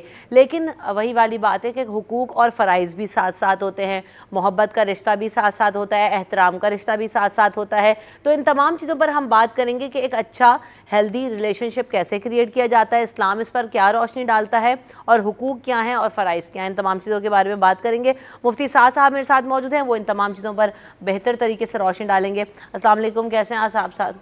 वालेकुम अस्सलाम। तबीयत बखैर? अल्हम्दुलिल्लाह। अल्हम्दुलिल्लाह। तो ये यकीनन एक ऐसा मौजू है जिस पे बारहा बात होती है और बारहा बात करने की ज़रूरत भी है ताकि हम सब अपनी चीज़ों को रिवाइज़ कर सकें और रिवाइव कर सकें। तो सबसे पहले तो ये कितना खूबसूरत रिश्ता है, इस पर इसकी कितनी अहमियत है अल्लाह ताला की नज़र में, इस पर रोशनी डालेंगे और फिर हुकूक और फ़राइज़ की भी बात होगी। औज़ु बिल्लाहि मिनश्शैतानिर्रजीम, बिस्मिल्लाहिर्रहमानिर्रहीम। सबसे पहले ये जो रिश्ता है अल्लाह रब्बुल इज़्ज़त ने कुरान में 12 मरतबा इसको एड्रेस किया है और ये एक ऐसा रिश्ता है जिससे मुस्तकिल ख़ानदान परवान चढ़ते हैं। बिल्कुल। याद रखिए, जब भी हम शादी का सोचते हैं ना, हमारे यहाँ हमेशा हम देखते हैं इस पे बहस होती रहती है किस उम्र में शादी करनी चाहिए, क्या पर्टिकुलर उम्र होनी चाहिए। लेकिन जब हम मेच्योरिटी की बात करते हैं तो उसमें मेच्योरिटी सिर्फ फिज़िकल नहीं बल्कि एक मेंटल मेच्योरिटी की भी बात हो, ताकि एक मर्द और औरत जो इस रिश्ते के अंदर आ रहे हैं उनको मालूम हो कि आगे इससे पूरी नस्लें परवान चढ़नी हैं और एक बच्चे आने हैं, उनकी तरबियत क्या होनी चाहिए। और रसूलुल्लाह सल्लल्लाहु अलैहि वसल्लम ने बताया कि जब तुम अपने लिए वाइफ का इंतखाब करो, ज़ौजा का इंतखाब करो, तो उसके अंदर एक चीज़ लाजमी देखो कि वो तुम्हारे ख़ानदानी निज़ाम को कैसे चलाएंगी। आज आप देखिए कि जब हम रिश्ता लेने जा रहे हैं, शक्ल सूरत तो अमूमन तमाम लोग देखते हैं, लेकिन शादी के चंद साल बाद मसाइल खड़े हो जाते हैं, मसाइल आ जाते हैं। तो वो क्यों होता है? क्योंकि हम सीरत की तरफ तवज्जो नहीं करते। सूरत तो हमारे यहाँ देखी जाती है, सीरत की तरफ तवज्जो नहीं होती। तो सबसे अहमियत ये है कि जब आप ख़ानदानी निज़ाम की बात कर रहे हैं तो सीरत की तरफ तवज्जो हो। और फिर इसी तरह जो एक बेगम अपने लिए शौहर को चुन रही है, तो हमारे यहाँ अमूमन बैक बैलेंस देखा जाता है कि भाई सरकारी नौकरी है या नहीं है। तो याद रखिए, मैं इसमें अमूमन बात करता हूँ, ये ना देखिए कि सरकारी नौकरी है या नहीं है, ये देखिए कि सरकार के साथ कैसा ताल्लुक़ है। याद रखिएगा, जब वो ताल्लुक़ होगा, वो निज़ाम सही होगा, तो फिर आगे के ख़ानदान परवान चढ़ेंगे। याद रखिए, जब कोई इंसान है ना बाहर, घर के बाहर है, तो वो प्रोट्रे कर सकता है, वो उसके जो ताल्लुकात हैं दूसरे बाहर वालों के साथ वो कुछ भी हो सकते हैं। लेकिन एक मियाँ बीवी के ऐसे ताल्लुकात हैं कि आप कितने दिन अपने आप को छुपाओगे, कितने दिन गुस्सा ठंडा करोगे। आप हकीकतन एक दिन असल रूप बेगम के सामने आना ही है, इस और औरत का अपने मर्द के सामने। इसलिए अल्लाह रब्बुल इज़्ज़त ने लफ्ज़ लिबास इस्तेमाल किया है। लिबास क्यों काम आता है? 3 चीज़ों के काम आता है। पहले, लिबास आपके हुस्न में इजाफा करता है। आप लिबास पहनते हैं ना, तो इसी तरह जो मियाँ है उसके हुस्न में इजाफा होता है अगर उसको नेक बीवी मिल जाए। और इसी तरह एक बीवी का हुस्न भी है कि उसको नेक शौहर मिल जाए। दूसरा, लिबास आपके ऐब को छुपाता है। आज आप देखिएगा कि हमारे यहाँ बाकायदा अपने बेगम के ऐबों को उछाला जाता है माशरे के अंदर, और इसी तरह दूसरे सिमत को भी देखा जाए तो अल्लाह रब्बुल इज़्ज़त ने बताया कि इंसान है, उसके अंदर ऐब ज़रूर होंगे, कोताहियाँ होंगी, बहुत सारे मसाइल होंगे, लेकिन मियाँ बीवी पर फ़र्ज़ है कि वो एक दूसरे के ऐबों को छुपाए। दूसरा, ऐब लिबास सर्दी में काम आता है ताकि आपको गर्म रख सके, गर्मी में ऐसा लिबास होता है।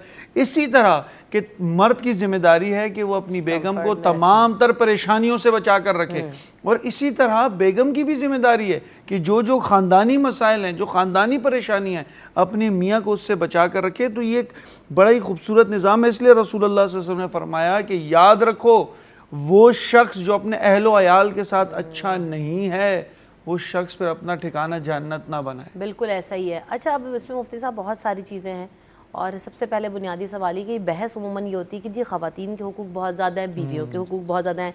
शौहरों को उठा के देखो तो जी बीवी को ऐसा बता दिया जाता है कि जी शौहर तो बस, अब मिजाजी खुदा भी हमारे यहाँ उर्दू में हम कहते हैं ना, तो जी उसके हुकूक बहुत ज़्यादा हैं। बेसिकली हुकूक हैं क्या जिनको पूरा करना है? ऐसे तो फिर खोलें तो बहुत कुछ है, लेकिन बेसिक राइट्स क्या हैं और बेसिक फ़राइज़ क्या हैं?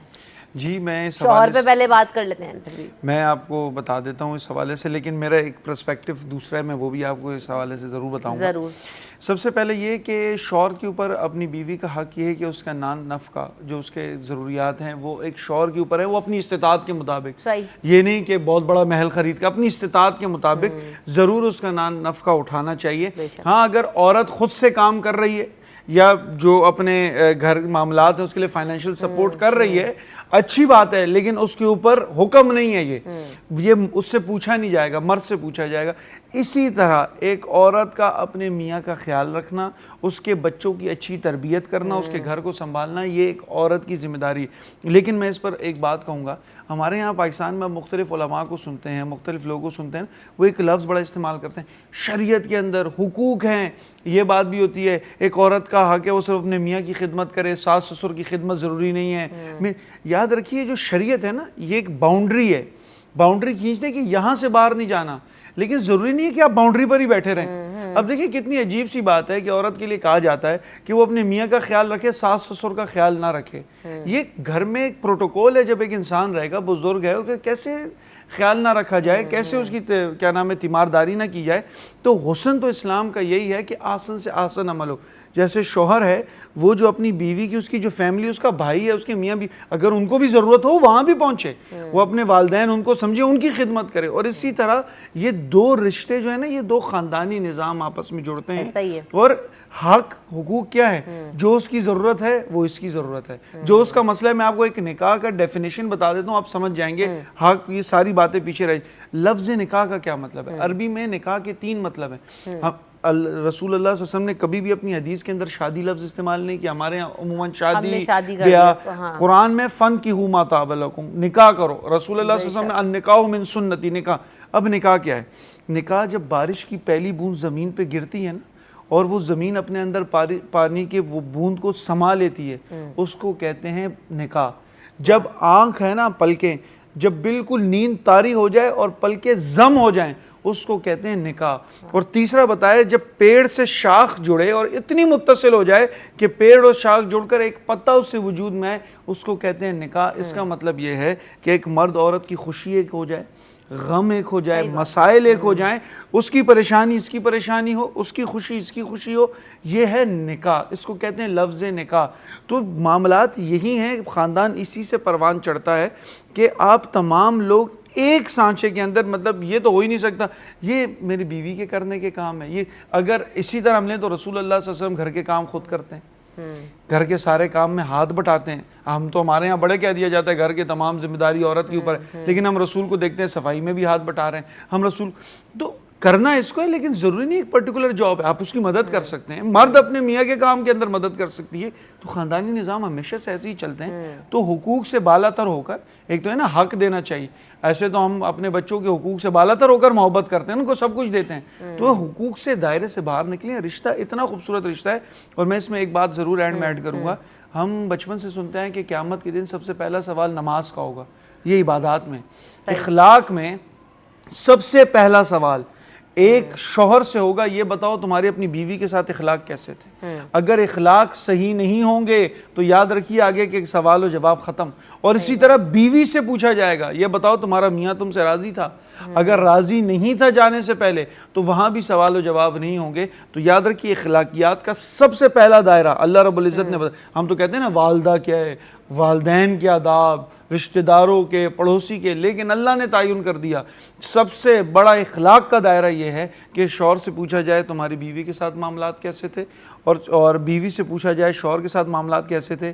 आपको भी मालूम है इंसान हमेशा यहीं कमज़ोर पड़ जाता है, बाकी तमाम के सामने बड़ा अच्छा हो जाता है, लेकिन जब ये वाले मामलात आते हैं तो यहाँ अमूमन इंसान कमज़ोर पड़ जाता है। वो बात आपने शुरू में बहुत अच्छी कही थी ना मुफ्ती साहब के जी, सबसे ज़्यादा करीबी रिश्ता जो आपका होता है वो मियाँ बीवी का होता है। सबसे ज़्यादा आप कितने दिन फेक रह सकेंगे, 4 दिन रह लेंगे, महीना 2 महीना, आपकी असलियत खुल के सामने आती है। अगर आप अच्छे हैं तो अपने जो है पार्टनर के साथ हमेशा अच्छे रहेंगे और उसके साथ उसने सलूक भी करेंगे। वही प्रैक्टिस हमें दुनिया में नज़र आ भी रही होती है।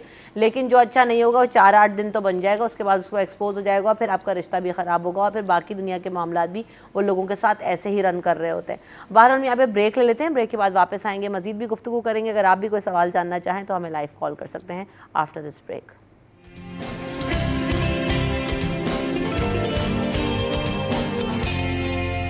Welcome back in city at 10। तो बात हो रही है मियाँ बीवी के रिलेशनशिप के हवाले से, हुकूक और फ़राइज़ के हवाले से भी बात कर रहे हैं। एक तो ये चीज़ जानना मुफ्ती साहब बहुत ज़्यादा ज़रूरी है, हम जब बात कर रहे हैं ना कि एक नस्ल को परवान चढ़ाना और उसकी बहुत ज़्यादा जिम्मेदारी औरत पर है, बीइंग माँ और को रिस्पॉन्सिबल, वो सब फाइनेंशियल इशूज़ ये सब तो वो मर्द देख रहा है। लेकिन क्या हो रहा है कि जी आपस का रिलेशनशिप जब अच्छा नहीं है, हेल्दी नहीं है, मर्द ख़वातीन को टाइम नहीं दे रहे, ख़वातीन बच्चों के साथ बहुत ज़्यादा इंगेज हैं, एक दूसरे से बात करने का भी वक्त नहीं है, तो आप समझते हैं कि ऐसे में एक अच्छी नस्ल परवान चढ़ पाती है नहीं होती? क्योंकि हम ये समझते हैं ना मर्द तो फिर भी बाहर निकल रहे हैं, अपने आप को डाइवर्ट कर रहा है, खातून उसी सर्कल में है, उसी हाउस कोर्स में है, उन्हीं बच्चों के साथ वही कुछ है। तो हमारी मुझे ऐसा लगता है कि ये बहुत बड़ी कॉज नज़र आ रही है, आपस में गैप हो जाना, कम्युनिकेशन ना हो पाना, वो बॉन्ड का जो है ना वो कम होते नज़र आना। क्या आप समझते हैं कि ये चीज़ है? सबसे बड़ा मसला हमारे यहाँ शादी के अंदर या निकाह के अंदर एक ये है कि मियाँ बीवी के रिलेशन में ना बहुत सारे दूसरे पार्ट्स भी आते हैं। आप इस चीज़ पर हमेशा गौर करिएगा कि जो ख़ानदानी एक राइवलरी होती है ना, कि कुछ सालों बाद फिर किसी और की सुनना, वो कि औरत को हमेशा ये होती है इस पर अपने ख़ानदान का असर है, दूसरों को लगता है इस पर अपने ख़ानदान का असर है। तो ये तब होता है जब आपके आपस की कन्वर्सेशन कमज़ोर हो, आपस का रिलेशन कमज़ोर हो। तो इस पर हमेशा देखना चाहिए। याद रखिए कि आपके जो बच्चे हैं ना, action speaks louder than words. आपके बच्चे आपको देख कर सीखते हैं, आपको देखते हैं कि हमेशा एक बेटी के लिए रोल मॉडल सबसे पहला उसका वालिद ही होता है। सब तो आपके जो अपने मामलात हैं ना बेगम के साथ, तो वो छोटी बच्ची देखती है और वो छोटी बच्ची देखकर फिर वही पोर्ट्रे करेगी। अगर आप चाहते हैं कि आपकी आने वाली नस्ल इसी तरह परवान चढ़े तो फिर वही है। लेकिन याद मैं इसमें एक चीज़ देखना चाहिए कि जब आपके आपस का रिलेशन है ना, वो बच्चे पर बड़ा इम्पैक्ट, क्योंकि हमारे टीचिंग से भी ताल्लुक़ है। बहुत सारे बच्चे आते हैं तो ऐसे बच्चे, उनमें कॉन्फिडेंस की बड़ी कमी होती है, वो डरे सहमे से वे होते हैं। तो इस हवाले से ज़रूर देखना चाहिए जितना ख़ानदान आपका ना खुशगवार होगा। इस पे मैं अमूमन एक बात कहता हूँ कि हम ना बाहर के रिलेशंस मजबूत करना चाहते हैं। हम बाहर जाते हैं, दोस्त अहबाब ढूंढते हैं बाहर, और हम घर में आकर एकदम एक राइवलरी शुरू हो जाती है। आप याद रखिए कि घर आपका ना ऐसा हो जहाँ जाना अच्छा लगे, वहाँ पुरसुकून माहौल हो।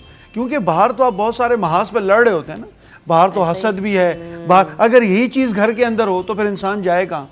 इंसान ये कहते हैं घर क्या कहते हैं, होम स्वीट होम। घर का मतलब ही क्या है? जिसके अंदर इंसान महफूज रहे। वो पहले जब जंगें भी होती थी ना, तो अपने खैमे बनाते, सुबह से लड़ते थे, जब खैमों में आते थे ना फिर सुकून हासिल करते थे। यहाँ क्या होता है, यहाँ सुबह मर्द भी है तो अगर वो सुबह से काम पर गया हुआ है तो शाम पर औरत ने भी घर के अंदर एक महाज खोला हुआ है कि आना है, ये सारी चीज़ें। और वो भी जब घर आते हैं हमारे यहाँ मुँह सड़ा कर या फुला कर, तो वो एक मामला होता है। तो ये दोनों तरफा इसको देखना चाहिए। अगर ये रिलेशनशिप मजबूत नहीं होगा, क्योंकि दोनों को बैठकर अपने बच्चों की तरबियत करनी होगी। अब गैजेट्स ने भी तो बहुत दूर कर दिया ना एक से दूसरे। आप कह रहे हैं जी कोई कुछ ना, कोई भी मसला नहीं है आपस में, एक दूसरे से कोई इशू नहीं है, बहुत खुश रहते हैं, बहुत सब कुछ नॉर्मल दिखाई दे रहा होता है जी। लेकिन वही वाली प्रैक्टिस है कि अब्बा आए हैं घर पे तो जी वो फ़ोन लेके कोने में बैठे हुए हैं, बच्चे अपनी अपनी एक्टिविटी में लगे हुए हैं, या उनके पास भी फ़ोन्स हैं। खातून खाना की जिम्मेदारी है कि अब रोटी चपाती और खाने में लग जाना है, तो बस वो ये कोर्स लग रहे होते हैं, या उसके बाद उसने भी मोबाइल उठाना है। तो हमारे यहाँ ये जो गैप बिल्डअप हो रहा है। और फिर दूसरी बात ही वही वाली बात, बाहर कनेक्ट हो रहे हैं, फ़ोन पे दुनिया से कनेक्टेड है, लेकिन जहाँ होना है वहाँ सबसे ज़्यादा जो है वो लैग कर रहे हैं। और ना सिर्फ आपका पर्सनल रिश्ता ख़राब हो रहा है, बल्कि आपके बच्चों के साथ पूरे ख़ानदानी मामला आपके डिस्टर्ब हो रहे हैं।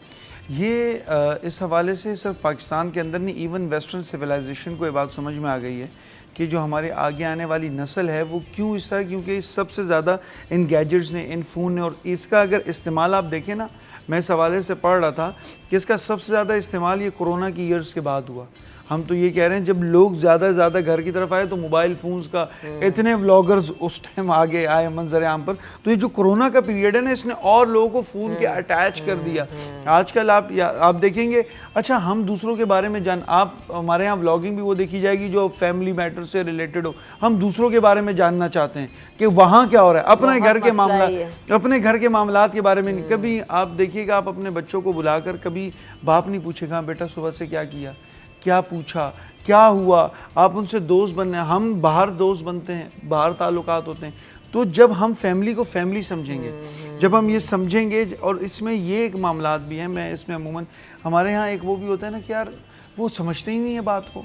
अगर मैं अपनी बेगम से बात शेयर करूंगा तो वो उसको एक अलग वबाल बन जाएगा। तो ये भी हमारे ख़ानदान के अंदर इस चीज़ को देखना चाहिए, क्योंकि जब बाहर वो उस घर के अंदर भी उस बात को इसी तरह लिया जाए, इसी तरह, और बाकायदा घर के अंदर एक टाइम रखा जाए मोबाइल यूजेज का।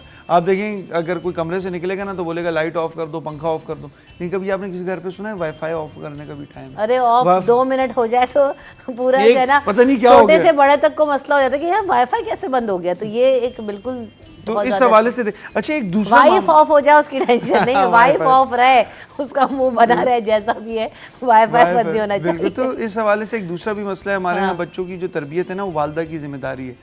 तो आजकल बाकायदा ऐसे स्कूल बन गए कि आप देखेंगे कि बच्चा सुबह 9 बजे वहाँ छोड़ दिया और शाम को जाते हुए घर जाते हुए 8-9 बजे अपना बेटा ले लिया।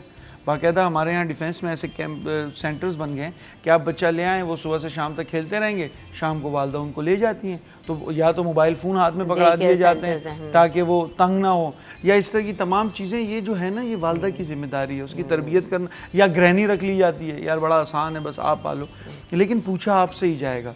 तो एक सबसे पहले एक बच्चे के लिए दर्सगाह वालदा की गोद है, तो वालदा से ये पूछा जाए, और ये नहीं कि बाप दर्जबदार हो जाए। हमारे यहाँ पाकिस्तानी माशरे में ये भी है ना, कल बच्चा अगर अच्छे मार्क्स ले आता है तो मेरा बेटा बहुत अच्छा है, अगर उसके मार्क्स तो तुमने इसकी कैसी तरबियत की है तुमने। तो ये दोनों की जिम्मेदारी है, बाप की भी ये जिम्मेदारी है कि वो पूछे अपने बच्चे से, जांच पड़ताल करे कहाँ जाता है कहाँ नहीं जाता, क्या करता है क्या नहीं करता।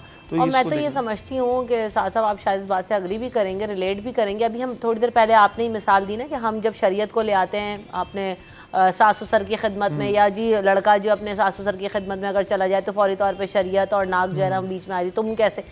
तो ये सारे सवाल अपनी जगह, लेकिन जब बच्चों की तरबियत पे बात आती तो खाली माँ के कंधों पे जिम्मेदारी नहीं है, वो जवाब भी वही देगी, उसी ने वही रिस्पॉन्सिबल है। लेकिन जब वो अपना कंट्रीब्यूशन आपके माँ बाप के साथ रखती है, आपके बहन में, तो उन सब का भी एक कंट्रीब्यूशन होता है बच्चे की तरबियत के अंदर कि हाँ दादी दादा का हमारे ज़माने में नानी नाना का एक रोल था, वो बच्चों को सिखा, और आज भी करते हैं, इससे कोई नफ़ी नहीं है। लेकिन एक शख्स पे जिम्मेदारी डाल देना मैं समझती हूँ कि गलत है। आप अगर रसूलुल्लाह सल्लल्लाहु अलैहि वसल्लम को आप देखें, रसूलुल्लाह सल्लल्लाहु अलैहि वसल्लम की तरबियत चाचा दादा वो रहे उनके साथ, तो ये इवन कि आपके चाचा, आपके मामू, आपके बड़े भाई की भी जिम्मेदारी है कि अपने छोटे भाई की तरबियत करे। बड़ी बहन, हमें याद है, हमें तो हमारी बहन ही वालदा की तरह पालती थी। तो ये जो बड़ी बहन हो गए, भाई हो गए, जितने रिश्ते अल्लाह रब्बुल इज़्ज़त ने ना, मैं इसमें एक बात कहूँगा कि अल्लाह रब्बुल इज़्ज़त ने कुरान में ना, ये तो हमने जेंडर डिस्कोर्स किया, मर्द औरत, अल्लाह रब्बुल इज़्ज़त ने हमेशा बाप माँ भाई रिश्तों को तरजीह दी है। और मैं इस एक जगह बात हो रही थी फेमिनिस्ट अप्रोच की, ये वो, तो मैं उस पर एक बात कह रहा था, मैं कहा हमारे यहाँ जो उलमा ने भी जवाब दिए ना, तो वो भी गलत क्राइटेरिया है। औरतों के हुकूक, औरतों की हुर्मत, ये तो कभी मसला था ही नहीं, आपने जेंडर डिस्कोर्स कर दिया। पहले जब एक बाप कहता था ना अपनी बेटी को कि बेटा घर से बाहर ना जाओ, तो बेटी के लिए बाप का हुक्म था, मेरे बाप ने मना की। आज वो क्या कहती है, एक मर्द मुझे बाहर जाने से मना कर रहा है। जब ये सोच आ जाएगी ना, एक माँ, जब बहन कहती थी ना भाई को कि नहीं करना है काम, तो बहन ने कहा, आज एक औरत मर्द को कैसे रोक सकती। तो जब आपने जेंडर डिस्को, मर्द औरत लड़का लड़की, ये तो था ही नहीं, ये बेटा था, भाई था, बहन थी। तो ये तमाम रिश्ते हमें इसको दोबारा रिवाइव करना चाहिए। और जहाँ हम बच्चों की बात कर रहे हैं, तो वहाँ बच्चों के अंदर भाई बहन, भाई भाई का रिश्ता, इसको भी परवान चढ़ाना चाहिए। आज हम देखते हैं कि भाई भाई वो प्लाट के सिलसिले में लड़ाइयाँ हो रही हैं, बहन भाई के हुकूक मारे जा रहे हैं। तो ये पूरा ख़ानदानी निज़ाम कब आएगा, जब वो अपने बाप को देखेंगे वो अपने भाइयों के साथ कैसे थे। बिल्कुल ऐसे, वो तो सारी चीज़ें बच्चे तो वही रेप्लिकेट कर रहे होते हैं जो अपने घर में अपने माँ बाप अपने ख़ानदान में देख रहे होते हैं। बहुत बहुत शुक्रिया मुफ्ती साहब, आपने वक्त दिया, इतनी अच्छी गुफ्तगू रही। बात सिर्फ यही है कि मियाँ बीवी का रिश्ता इतना खूबसूरत है कि अगर आप इसे खूबसूरती से लेके चलें, इस्तेवार करना चाहें, अपनी ज़िंदगी को खुशगवार बनाना चाहें, तो किसी एक के कंधे पर ये जिम्मेदारी ना डालें कि अगर वो मेरी बीवी है तो उसने खुश रखने की जिम्मेदारी उठाई हुई है, या अगर वो मर्द है तो वो सिर्फ पैसे से ही खुश रख सकता है। और बहुत सारे मोड हैं और बहुत सारे इमोशनल आपकी चीज़ें होती हैं जिनके अटैचमेंट से इन तमाम चीज़ों को, जो कि हमारी दुनिया में चैलेंजेस हो रहे होते हैं, उनको ओवरकम किया जा सकता है अगर आपके दरमियान एक अच्छा बॉन्ड हो और अंडरस्टैंडिंग हो। और वो हमें इस्लाम ने सिखा दिया है कि कैसे हो। इसी बात पर हम सब आपसे इजाज़त चाहेंगे। हमें अपनी दुआओं में ज़रूर याद रखिएगा, अपना ख्याल रखिएगा। अल्लाह ने के मान।